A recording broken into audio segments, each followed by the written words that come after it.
Buenos días, Dios las bendiga. Ya puedo comenzar, Benita. Voy a Sí, poner video.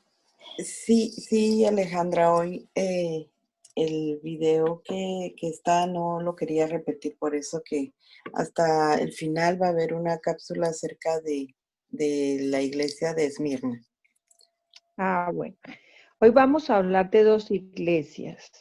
Vamos a hablar de la iglesia de Esmirna y también de la iglesia de la siguiente iglesia, de la iglesia de Pérgamo. Entonces lo que voy a hacer es que vamos a empezar primero con la primera iglesia. Vamos a dejar 10 minutos para que den sus... Y escribe el ángel de la iglesia de Esmirna, el primero y el postrero, el que estuvo muerto y vivió, dice esto. Yo conozco tus obras y tu tribulación y tu pobreza, pero tú eres rico. La blasfemia de los que se dicen ser judíos y no lo son, sino sinagoga de Satanás. No temas en nada, porque vas a padecer. He aquí el diablo echará a algunos de vosotros en la cárcel para que seáis probados y tendréis tribulación por días. Sé fiel hasta la muerte y yo te daré la corona de vida. El que tiene oído, oiga, lo que el Espíritu dice a las iglesias.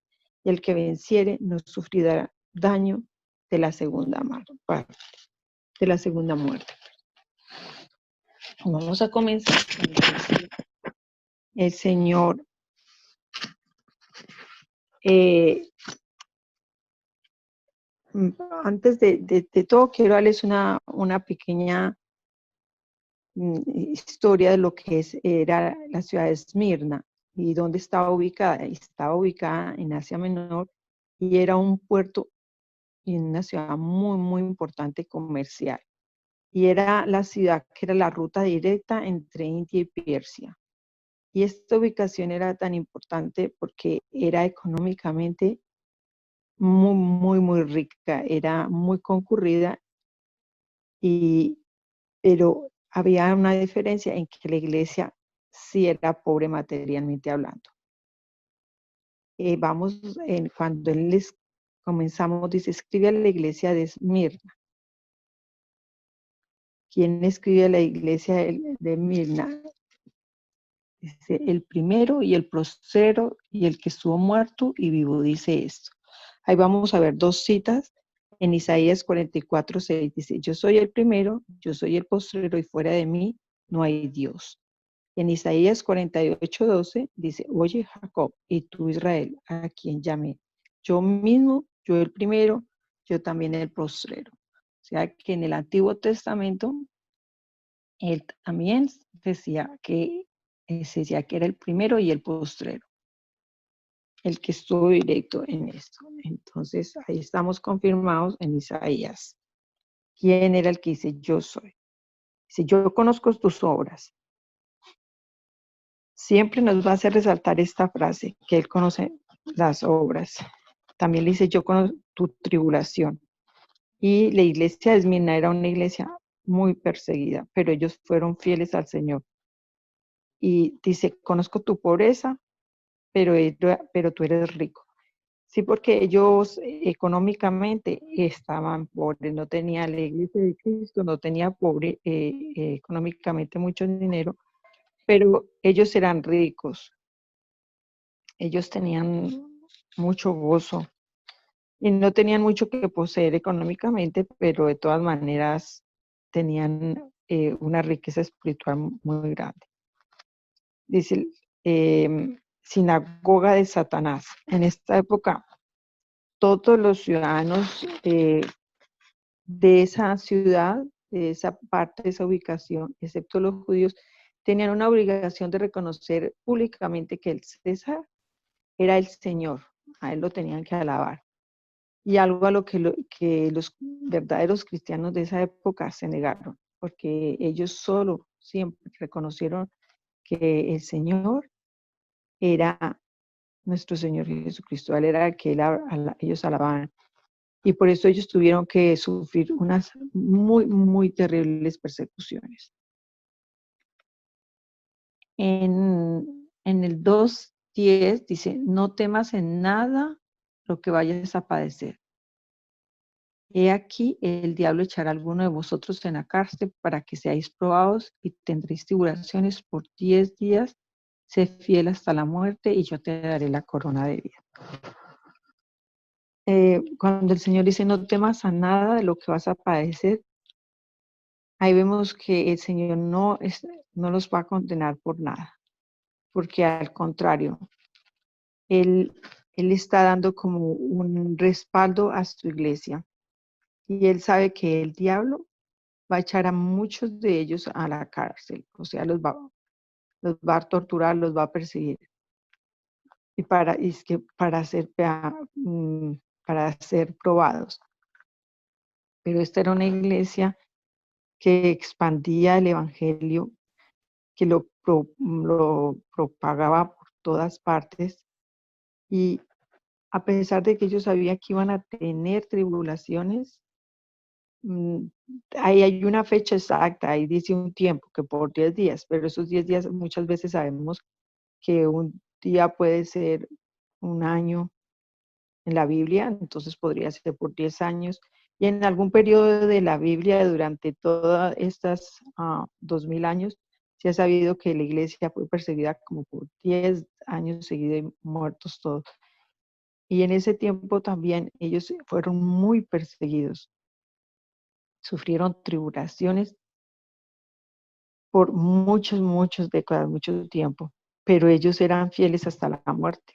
Eso sí, el Señor lo supo, la iglesia de Esmina fue fiel porque entendieron que había una promesa que el Señor tenía para ellos y era que les iba a dar la corona de vida.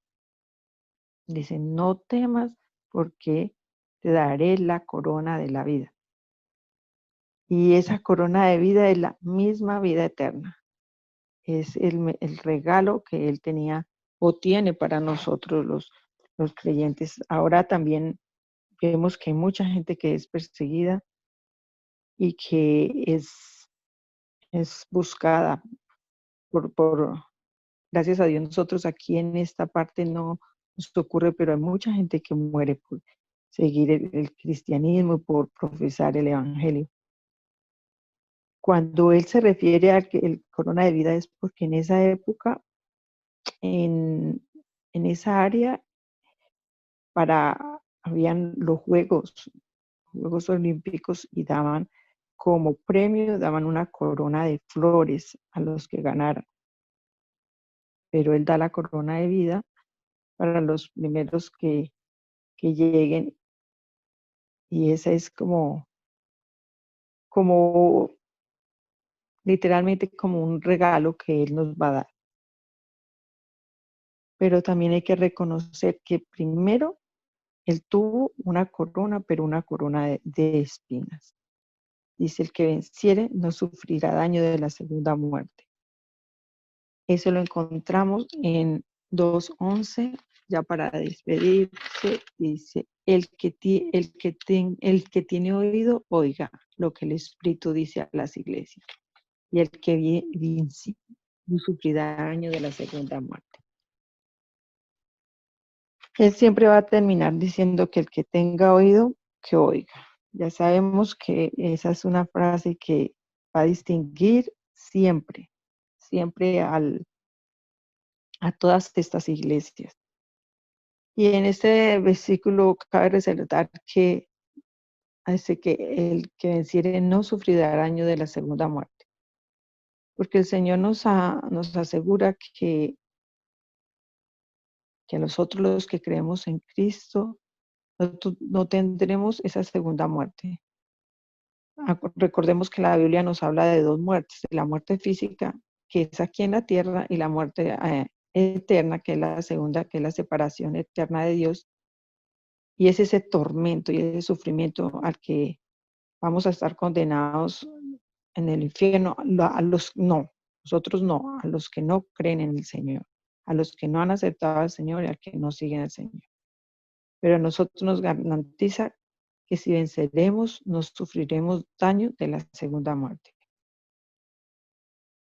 Ya para terminar, quiero hacer una reflexión y decir que ahora que estamos afrontando en estos tiempos lo mismo que los cristianos padecían en esas tribulaciones y persecuciones.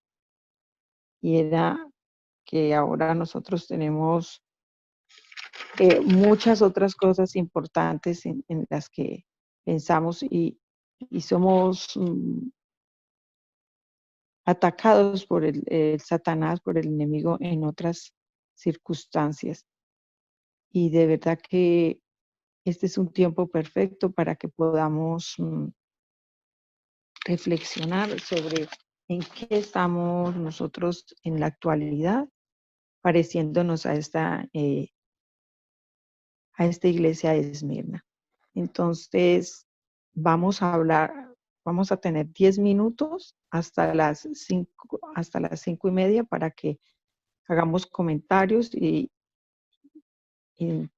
ustedes mismos vamos a tener opiniones. Entonces, vamos a quedar para estos 10 minutos y después regresamos con el mensaje aperto. Ya pueden comenzar, Mónica, y ya es el tiempo de usted. Gracias, Alexandra. Bueno, el tiempo corre, así que aprovechen los que quieren comentar sobre este capítulo. Quería saber si, Reinita, ok. Sí, a pesar de que Esmirna era una ciudad muy rica, igual que Éfeso, era una ciudad de un puerto que tenía comercio, que era una de las, dice que esa era la joya de ahí, de ese lugar, le llamaban la gloria de Asia. Era una ciudad muy rica.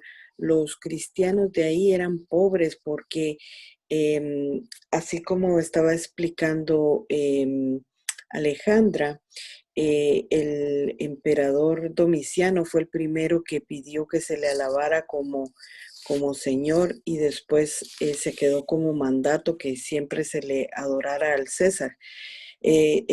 Tenían que ir al templo de la divinidad de César y quemar una pizca de incienso. No tenía que ser gran cosa, una pizca de incienso, y le daban un certificado de garantía de que había practicado su obligación. Y si no lo hacían, tenían consecuencias. Entonces, los cristianos eran perseguidos principalmente, la gente no quería relacionarse con ellos, no tenían trabajos, eran maltratados y por lo mismo eran pobres, porque estaban sufriendo de ese hostigamiento, de esa tribulación de que por lo mismo de no querer caer en idolatría. Es triste que, que ellos permanecieran así, siendo esa ciudad tan rica. Por eso él les dice pero que ellos son ricos porque están en lo correcto, están haciendo lo que a pesar de esa circunstancia extrema. Y lo que a mí me gusta saber es de que Jesús siempre lo dice: yo sé, yo conozco de todo lo que pasa. No, él está pendiente de todo. Y me gusta también en este versículo que él se revela como con ese nombre que solo es de que solo se le da a Dios, que dice que Él es el que, permítame, Él es el que, El Él es primero y el postrero. El Él es primero, el primero y el postrero, exacto. el que Es, estuvo muerto y vivo. él tiene él se auto, am, se da esa misma eh, como definición la tiene solo Dios. Entonces es muy interesante de ver esto. Gracias. Sí, definitivamente si nos damos cuenta, es importante darnos cuenta cómo se presenta a cada iglesia del Señor, y con esta iglesia se identificó, y básicamente cuando se presentó como para fortalecerlos. Ustedes están sufriendo, están teniendo esta persecución y esta pobreza, pero él se presenta como el que estuvo muerto, el que está vivo, el primero y el último. Entonces es tan confortador para una iglesia que está pasando en esta situación tan, tan adversa, pues. Eso era una tribulación muy dura para ellos. Gracias, Reinita, por esa información. Glenita. Yo, yo solo quiero comentar en el 10 y el 11, como él dice, no temas en nada lo que vas a padecer, cómo está animando, cómo anima él en medio de cualquier adversidad que esta iglesia y que nosotros como cristianos podamos padecer. Y al final, bueno, no al final, sino que en el 11, él dice, el que venciere no sufrirá daño de la segunda muerte. Y qué hermosa promesa, ¿no? Que en el 10 viene advirtiendo que va a padecer, pero también en el 11 él anima, él dice, el que venciere no sufrirá daño de la segunda muerte, o sea, no va a ir a parar al infierno, sino que va a vivir uh, espiritualmente para siempre en el paraíso. Sí, qué hermosas promesas. Reinita. Y ahondando un poquito lo que dice Glenita, me gusta que también como el Señor nos demuestra que Él está siempre en control, porque Él dice que el diablo echará a algunos de vosotros a la cárcel, que tendréis tribulación, pero Él dice por 10 días. O sea, Él es el que puso el tiempo, Él es el que determina, ok, el diablo va a querer hacer esto, ustedes van a tener esta tribulación, pero por 10 días. Él no va a permitir más allá. Y eso a mí me dio a entender aquí este versículo, que él es el que tiene el control. Amén. Amén. Eso es muy confortador, saber de que Él tiene el control y que no nos da más allá de lo que podemos soportar, y que atrás de eso tiene un propósito, y te está diciendo, aquí estoy yo al lado tuyo, aquí está papá, no temas. Y ese es tan hermoso, tan confortador, realmente hermoso. ¿Alguien más? El último, porque tenemos ya casi 2 minutos para el último comentario para esta iglesia.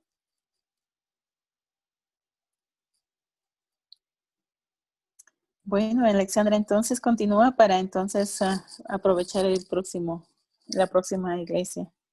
Bueno, sí, señora, vamos a continuar, porque esta iglesia, que es la tercera iglesia, y es el mensaje a Pérgamo, esta iglesia sí tiene mucho más de qué vamos a hablar.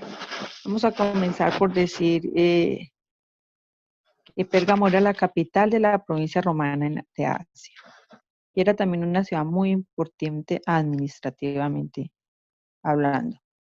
Llegó a ser una ciudad como de la categoría de Atenas, o sea que una gran capital, porque Atenas es una ciudad supremamente grande y la capital de Grecia. Se decía que contaba con más de 200 pergaminos, de ahí que le pusieron el nombre de Pérgamo. Y estos pergaminos los hacían, preparaban las pieles de las cabros y las ovejas para hacer los libros, y de ahí que era una ciudad muy, muy, muy importante. También Pérgamo era el centro del culto al emperador romano Augusto en su tiempo.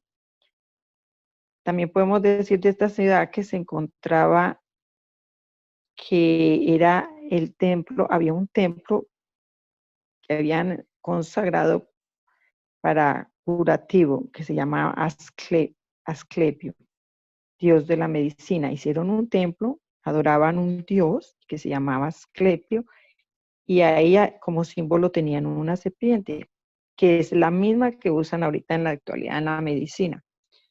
Ya resumiendo, ¿qué era la ciudad de Pérgamo? Ahora sí, contándoles también que había mucha magia y sus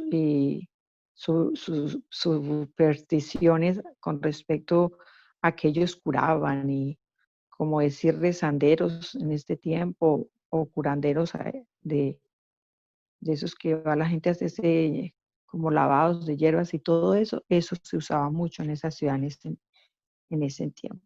Entonces voy a leer el versículo completo y después ya vamos explicando cada capítulo completo, después explico el versículo. Y escribe el ángel de la iglesia en Pérgamo, el que tiene la espada aguda de 2 filos, dice esto: yo conozco tus obras y dónde moras, dónde está el trono de Satanás, pero retienes mi nombre y no has negado mi fe, ni aun en los días en que Antipas, mi testigo fiel, fue muerto entre vosotros, donde mora Satanás. Pero tengo unas pocas cosas contra ti, que tienes ahí a los que retienen la doctrina de Balac, que enseñaba a Balac a poner tropiezo ante los hijos de Israel, a comer de cosas sacrificadas a los ídolos y a cometer fornicación. Y también tienen a los que retienen la doctrina de los nicolaitas, la que yo aborrezco. Por tanto, arrepiéntete, pues si no, vendré a ti pronto y pelearé contra ellos con la espada de mi boca. El que tiene oído, oiga lo que el Espíritu dice a las iglesias. Al que venciere, daré a comer el maná escondido, y le daré una piedrecita blanca, y en la piedrecita escrita un nombre nuevo, el cual ninguno conoce sino aquel que lo recibe. Amén. Vamos a comenzar con el 2:12, que dice: y escribe el ángel de la iglesia en Pérgamo. Como en el resto de las cartas, vemos que el Señor se presenta pues siempre de la misma manera y enfatiza eso. Así haya pasado, Él sigue escribiendo lo mismo y sigue enfatizando que Él es el que está escribiendo. Dice: el que tiene la espada aguda de 2 filos, dice eso. Él mismo dice, y dice esto. Como sabemos que la espada es cortante, es divide y también separa. Y a pesar de eso, de 2 filos, está la palabra de Dios, la Biblia, la que Él iba a usar para esta iglesia y para los que no lo conocen. Yo conozco tus obras y donde moras, donde está el trono de Satanás. El Señor estaba muy, muy claro. Él sabía dónde estaba viviendo esa iglesia en ese momento. Estaban en un lugar muy, muy difícil. Era así como les conté al principio, era una ciudad demasiado egocéntrica, y también tenían mucha brujería, muchos tiempos. Era una ciudad bien, bien complicada. Y también dice que ahí tenía el trono Satanás. Y no era solamente que ellos estaban viviendo en esa ciudad, sino que había un poder maligno, una oscuridad tremenda, y ahí estaba la iglesia de Cristo. Y ellos estaban muy, muy conscientes en esa época de la guerra espiritual que llevaban en ese lugar. Y también tenían muy claro que era una zona marcada por Satanás, o sea que eran tiempos muy difíciles. Pero el Señor les dice, pero retienes mi nombre. O sea que Él sabe que ellos no negaban y no has negado mi fe. Ni siquiera en aquellos días de Antipas, mi testigo fue fiel, fue muerto entre vosotros donde mora Satanás. Dice que a pesar de todas estas dificultades en esa iglesia de Pérgamo, esa iglesia era una iglesia fiel y nunca negó la fe del Señor. Siempre eran fieles, había esa fidelidad de la iglesia para con el Señor. Sabemos que Antipas fue fiel ante el Señor, pero vemos que el Señor lo describe a él como un siervo fiel. También vemos que el Señor cuidaba de ellos porque Él les dice, pero tienes mi nombre. O sea que Él siempre supo que los protegía a pesar de todo lo que ellos estaban viviendo, de todo lo que estaba aconteciendo alrededor de ellos, ellos tenían el nombre. Y los describe a ellos entonces como tales, como fieles. Pero viene en el 2:14 cuando dice, pero tengo unas pocas cosas contra ti. Dice pocas. Eso también a mí me llama la atención porque no son muchas, son algunas las que él vio. Que a pesar de que era una persecución física, es casi lo mismo que ahorita estamos viendo, que hay mucha persecución física del enemigo a nuestras almas en este tiempo. En esa época era la persecución física y los corrían por muchas partes. Estuve estudiando y averiguando y era una época muy difícil para la iglesia. Pero creo que también en este tiempo, espiritualmente hablando, hay una persecución del enemigo, pero más es en nuestras mentes, como en nuestra alma. Es como, se refiere como a lo mismo, digamos, si hablamos de ese tiempo, en este tiempo también estamos viviendo como en un lugar donde Satanás quiere morar y todo, y hay mucha persecución, pero en más que todo esa persecución al alma, a la mente. Y dice, Satanás usó el pasado como referencia en el Antiguo Testamento y usó la experiencia de los usó una experiencia que los israelitas tuvieron en el Antiguo Testamento. Eso lo vamos a encontrar en Números 25, del 1 al 3, y Números 31 al 16. Yo no las voy a leer para poder avanzar, pero ahí vamos a encontrar esas referencias bíblicas cuando el pueblo de Israel llega a los campos de Moab, y había un rey que se llamaba Balac y encargó a un falso profeta llamado Balaam que maldijera a Israel. Yo sé que las que hemos leído esa parte de Números, ahí lo vamos a encontrar. Y aunque lo intentó varias veces, fue imposible. No, le resultó imposible maldecir a aquellos a los que Dios había bendecido. Pero también recordemos, ¿se acuerdan las mujeres que iban muy seductoras y muy bien vestidas y fueron a visitar a los israelitas en ese entonces en el desierto? Cuando esas mujeres los sedujeron a ellos estaban cansados en el desierto y llegaron esas mujeres moabitas y ellas empezaron como a conquistarlos o a perseguirlos, a seducirlos, y ellos cayeron porque pensaban que no tenía nada de malo socializar con ellas.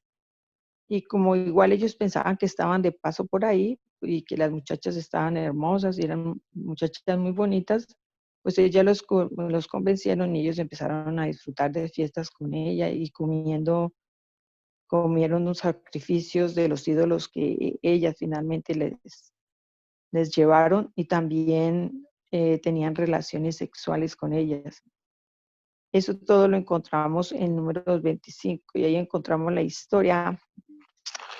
Toda esta historia lo pueden leer ustedes allá en sus Biblias cuando tengan tiempo. Ahí ven esa historia. ¿Y por qué traemos a referencia estas citas bíblicas? Porque esta es una doctrina de Balaam y el Señor la está nombrando ahí.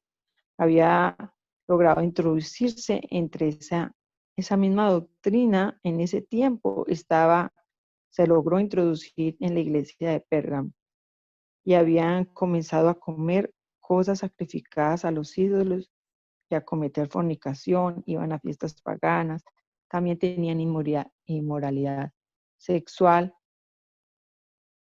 y prácticamente es como lo mismo que podemos decir que está pasando en esa sociedad de nosotros actualmente. Hay muchos dioses, hay mucha inmoralidad sexual, corrupción, demasiada. Ya ustedes conocen, no tengo ni por qué mencionar, hay muchos dioses, inclusive los deportistas, los músicos, los gobernantes, muchos dioses a los que nosotros ahorita también volteamos los ojos a ellos, dice. Pero también, dice el Señor, también tiene a los que retienen la doctrina de los nicolaitas y a los que yo aborrezco. Ayer hablábamos de los nicolaitas, sabemos que nicolaitas eran los que ahora, como dijo Reina ayer, estos son los mismos gnósticos de ahora, eran creadores de herejías y siempre eran guiados por Satanás. Principalmente ese es el arma que usa Satanás en este momento. Por eso el Señor dice en el 2:16, por tanto, arrepiéntete. Él no nos está pidiendo cualquier cosa, nos está pidiendo que nos arrepintamos, que el único remedio para una mala conducta es el arrepentimiento. Dice que no será así que nos arrepintamos, Él vendrá a intervenir con la espada de su boca para acabar con aquellas cosas que a Él no le agradan. Y esa es la palabra de Dios. En la palabra dice todo, quiénes irán al cielo, al reino de los cielos y quiénes no.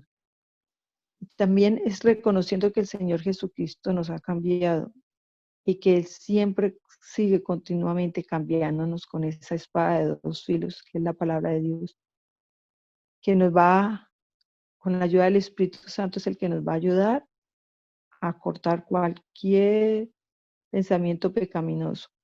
Y eso es lo que Él hizo en esa época. Con esta espada, la que Él prácticamente se atacó pues ese pueblo, esa iglesia. Y para terminar en el 2:17 dice, el que tiene oído, oiga lo que el Espíritu dice a las iglesias. Volvemos y encontramos de nuevo la misma despedida que las otras dos iglesias. Es el llamamiento a escuchar la voz del Señor. Podemos usarla de dos maneras. Podemos escuchar la voz del Señor o también puede ser el recordatorio a aquellos que teniendo oídos no la oyen. Siempre estamos escuchando eso, que es el llamamiento a que escuchemos. Dice el que tiene oído que oiga al Espíritu. El Espíritu dice a las iglesias. Por eso es tan importante estar leyendo y leer la palabra. Lo mismo se puede decir, y entre más obedezcamos al Señor, más estamos cerquita a escucharlo a Él. Al que venciere, daré de comer el maná escondido. Sabemos que el maná es ese alimento que el Señor proveyó al pueblo de Israel a lo largo de su peregrinaje por el desierto, a la tierra prometida. Eso lo encontramos también en Éxodo 16, del 14 al 15. No voy a leerla, pero ahí vamos a encontrar. Entonces, ese es el mismo alimento. Él nos tiene alimento y les tenía alimento a ellos en ese tiempo para los que creyeran. Y ese era un alimento, más que un alimento físico, era el alimento espiritual. Era para que ellos continuaran ese peregrinaje en este mundo de tentaciones. Y eran las mismas tentaciones que ellos iban teniendo, lo que leímos al principio, toda la inmoralidad sexual, la brujería, había muchos ídolos también en ese tiempo. Y ese era el alimento que el Señor les ofrecía a diario. Ese era el alimento espiritual para darles fuerzas para seguir adelante. Y les daré una piedrecita blanca, y en la piedrecita escrito un nombre nuevo, el cual ninguno conoce sino aquel que lo recibe. A mí me pareció tan bonita esta frase, porque él todavía la pone diminuta, una piedrecita blanca, algo como tan especial que era pequeño pero era grande. Y esa piedrecita se usaba en los olímpicos en ese tiempo, que al que ganara, el que fuera el triunfador, le daban una piedrecita blanca. Era como también se usaba esa piedra como una evidencia de absolución y llevaba el nombre de la persona escrita. Se relata históricamente, esa parte les voy a contar rápidamente. Históricamente, cuando una persona, un reo era juzgado en las cortes, si le daban una piedra negra, era señal de que ese reo era condenado. Pero si le daban una piedra blanca y en esa piedra dentro tenía el nombre de la persona, era absuelto, no tenía ningún caso en la corte. Y esa piedra blanca simboliza la amistad, la unión, la comunión. Por eso era un privilegio cuando salían con esa piedra de las cortes. Pues el Señor lo escribe aquí en su palabra, que Él va a dar esa piedrecita blanca al que venciere. Es como una promesa. Y está escrito un nombre nuevo. Y cuando nosotros nos entregamos a Él, Él nos va a escribir nuestro nombre en el libro de la vida. Ya para terminar, hago una pequeña reflexión, y es prácticamente también lo que esa iglesia de Pérgamo sufrió en esos lugares. Fue muy difícil. En esa época ser cristiano era muy, muy difícil por todo lo que, como leímos desde el principio, era el lugar de Satanás. Y muchas veces, si traemos eso ahorita, en este tiempo, está rondando Satanás por todo lado. Y por eso hay que obedecer, escuchar la voz del Señor para poder seguir firmes en la palabra y seguir creyendo y obedecer lo que el Señor tiene para nosotros. Por eso el Señor reprende tanto la amistad con el mundo. Él es muy claro y Él es muy conciso, y Él quiere es que simplemente lo veamos a Él, que nos arrepintamos. Y dice, porque si no, yo vendré a ti pronto y pelearé contra ellos y con la espada de mi boca. Él siempre va a venir y pelear con nosotros. Ahora sí, tenemos estos otros últimos minutos para compartir sobre esta iglesia. Eso es todo. Ahí queda Mónica. Wow, wow, Alexandra, excelente. Qué enseñanza tan hermosa la que nos compartiste. Hermana Gloria. Sí, solo quería aumentar. aquello de Balaam. Balaam, dice la palabra de Dios cuando lo leímos antes, que era el que por dinero aceptó y el Señor no permitió que él maldijera al pueblo, pero encontró alguna salida, que fue lo que nos mencionaron, instigar al pueblo para que cayera en idolatría. Esa era la mayor de las maldiciones realmente para el pueblo de Dios. Entonces era el dinero. Yo siempre me pregunto, como nos enseñó Margarita, y ahora muchas veces tenemos esta predicación de la abundancia, toda la abundancia. Tenemos que tener mucho cuidado. Sí, el Señor nos bendice, pero no es el punto principal. Y Balaam lo que buscaba era el dinero. ¿Se acuerdan todo lo que le ofreció? Y como no pudo maldecir, encontró una salida con tal de, y aceptó el dinero que le daba. La otra es los nicolaitas, y se vuelve a mencionar, y se acuerdan que mencionó una de ustedes que eran llamados los, ¿cómo se llaman? Los, corríjame, se me fue la palabra. ¿Ahora o en ese entonces? Diáconos, que les llamaban diáconos.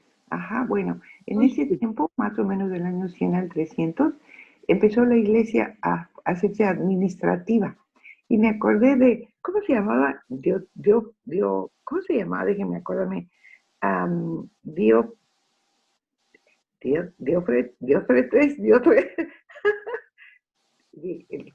Aquel que dijo Juan, él quiere ser el primero. ¿Se acuerdan?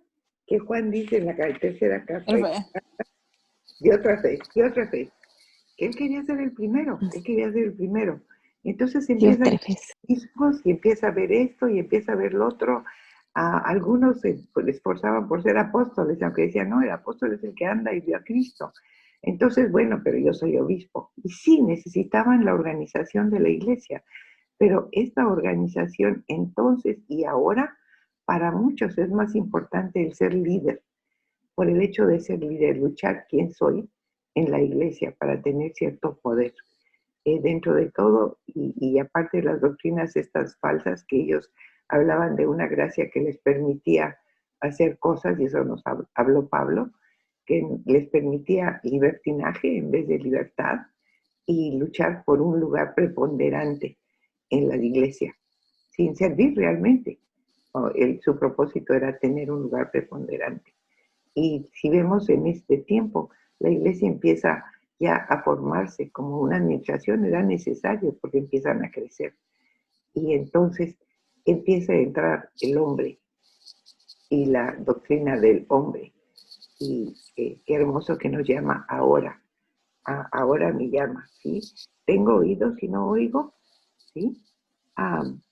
El maná de ahora es la palabra de Dios. Y esa piedra pequeña, gracias por mencionarla. Yo no sabía que era el premio a algunos en los Olímpicos, ¿sí? Y que también era absolución en un juicio. ¡Qué fabuloso!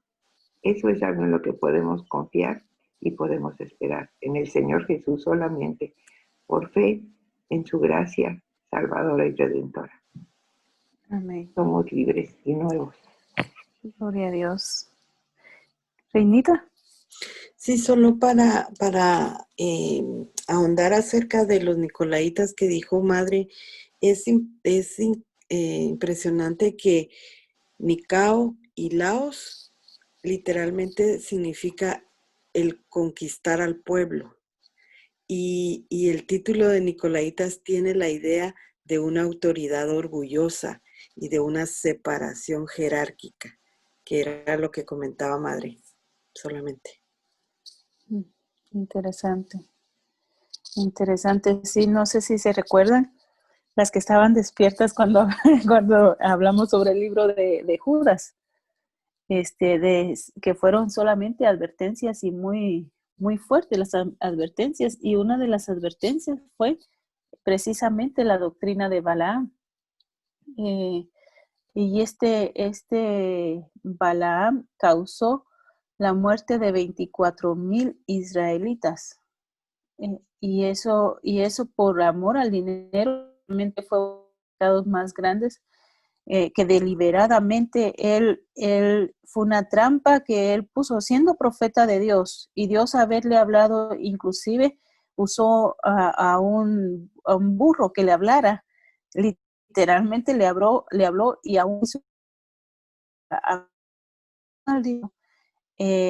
hizo caer puso trampa, le dijo al enemigo cómo podía hacer caer a los israelitas para que cayeran en maldición.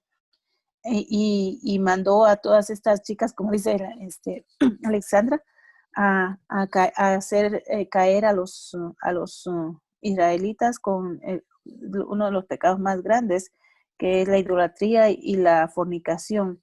Entonces, 24,000 israelitas, y es triste, como bien dice la hermana Gloria, que muchas personas que no se les puede llamar pastores porque realmente se les pueden llamar balenes, porque realmente por amor al dinero hacen que las personas entren en ese materialismo para buscar dinero y enfocarse solamente en el dinero, no se enfocan en lo que realmente la palabra de Dios dice. Yo creo total y completamente en la bendición y en la prosperidad de Dios que abarca finanzas, pero como bien lo decía Ana Gloria, no es lo principal, no es lo único, no es lo que se alumbra en sí, el Señor nos alumbra, sino que su gracia, la prosperidad espiritual, como leímos también, que decía la palabra de Dios que es prosperado en todo, así como prospera tu alma, pero no vender el alma por dinero. Entonces, es una advertencia que el Señor nos hizo desde Judas, e inclusive la codicia, que es lo que resaltaba de este Balaam, es uno de los pecados más peligrosos. Llevó a Judas Iscariote a la muerte.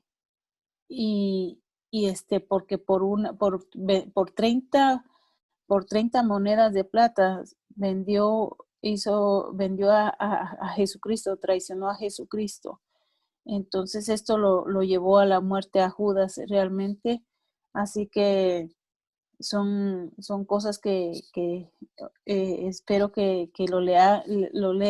Yo lo he leído, pero si lo podemos volver a leer, el capítulo que dio Alexandra, en Números 22, lean esta historia y meditar en qué es lo que el Señor nos está diciendo realmente. Reinita, yo vi que habías quitado tu Sí, micrófono. solo ahorita que dices tú acerca de eso, acá dice, al que venciera, aquel que venciera el espíritu de adaptación a la falsa enseñanza y manera de vivir, recibirá maná escondido. Esta es la perfecta provisión de Dios, o sea, es el verdadero pan del cielo. Eso es lo que nos está diciendo, vamos a recibir ese maná escondido. Y es lo que tú decías. Ay, gracias por complementarlo, porque sí volvemos a recalcar el inicio y el final de la promesa que le da a cada iglesia. Si nos damos cuenta, cada iglesia se presenta de diferente manera. Yo cuando leí cuando dice se presenta como el que tiene la espada de dos filos, es porque su palabra es una espada de dos filos, y las promesas que da al que venciere.